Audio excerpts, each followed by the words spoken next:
today we are going to talk about how to grow your client list without being salesy in 2022. Let's do this.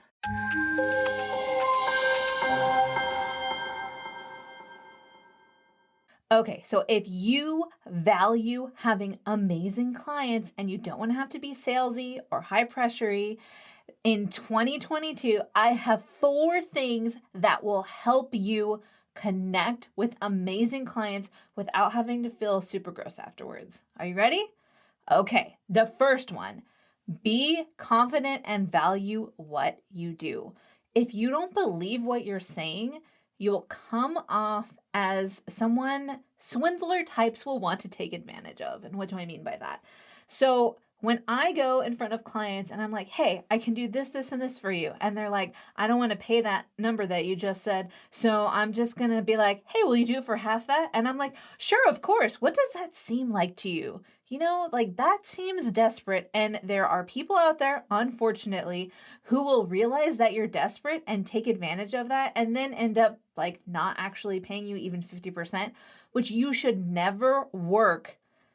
First of all, don't haggle with your prices. That's just something, set your value, know what it is. You should know, right, what your hourly rate is for the work you're doing. And if you don't, you need to do a time study. You need to get a pricing calculator and you need to think through what you're charging because you're a valuable person. You have valuable skills.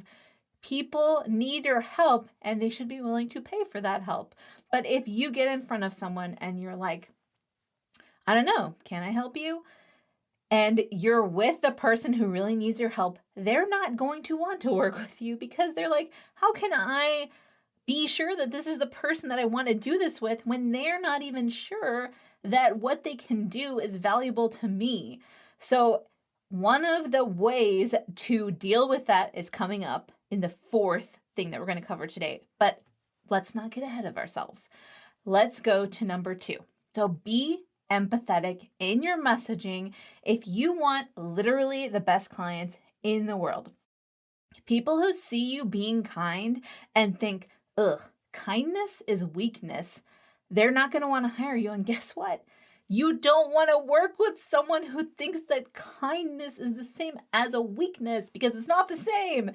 But if you put that messaging out there and kind people see it and they're going to be like, oh, this person is nice. And like this person actually wants to help me. And they seem like they'll do it in a super kind and empathetic way. And they seem like they know how I'm feeling and they're going to help me move through that. I want to hire them. And when you end up with those kind of clients, which my clients are very empathetic, I love them so much. I love working with them because guess what? All of my messaging is hope-based, empathetic. It's sensitive to emotional struggles and feelings. And because that's the way I operate, and also obviously I'm obsessed with storytelling, people who come into my world like stories and they like that I'm empathetic because they themselves are empathetic and they're a delight to work with. I love them. If you're one of my clients and you're watching this, I love you. I love hanging out with you and helping you grow your business. Okay, that brings us to point number 3, or 3. European, American. European, American. So be honest about the tests you've done and how you were able to get clients wins. This is important because I see a lot of inflated deals out in the marketplace. And I am always looking for evidence, right? I'm always looking, did this person test this before they promised me this result?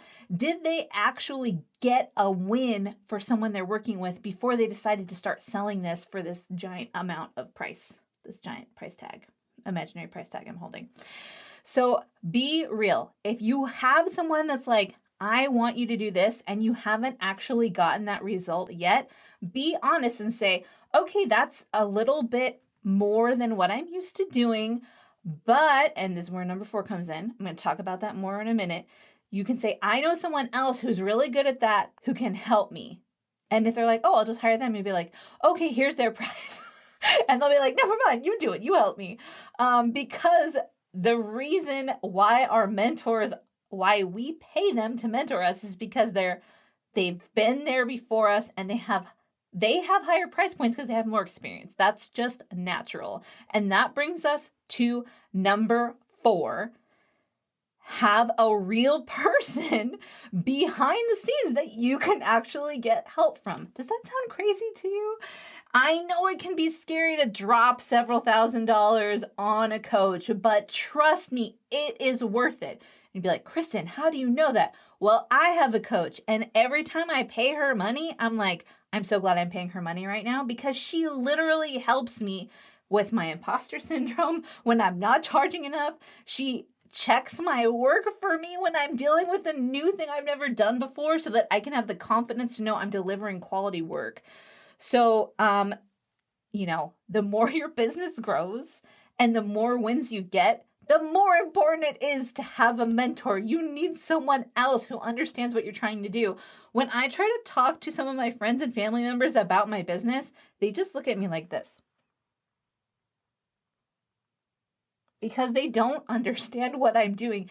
And when I try to explain it to them, they do that like dog thing where they're like, because it's just not a language they speak. So now instead of trying to talk to them about my business challenges and excitements, I just go talk to my mentor and all the people in my group because they understand what's going on and they can celebrate with me, and I don't need to confuse my family members anymore. So if you want to grow your client list without being super salesy in 2022, remember to do those 4 things. Be confident and value what you do. Be empathetic in your messaging. Be honest about the tests you've done and the kind of results that you've gotten, and have a mentor who can help you as you're growing and scaling and doing things you've never done before.